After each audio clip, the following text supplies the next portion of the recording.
आता बघूयात मुंबई पुण्यातल्या टॉप 9 बातम्या।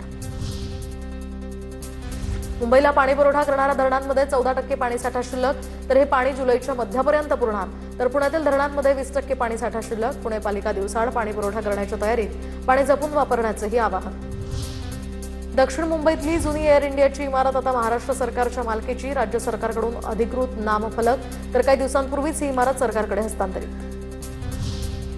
दिल्लीतील हॉस्पिटलला लागलेल्या आगीनंतर मुंबई महापालिकेला जाग, तर शहरातील सर्व हॉटेल्स, बार, जिमखाना, मॉल्स आदींचं फायर ऑडिट करण्याचा पालिकेचा निर्णय।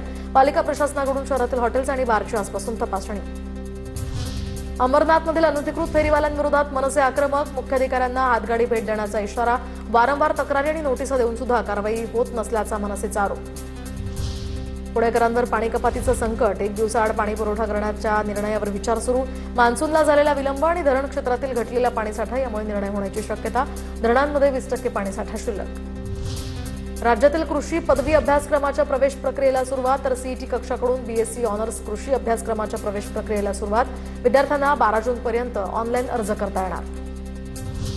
पुणे विषारी दारू प्रकरणी 4 पोलीस कर्मचारी निलंबित। दौंड पोलीस उपाधीक्षक कार्यालयातील कर्मचाऱ्यांसह 3 जणांचं निलंबन।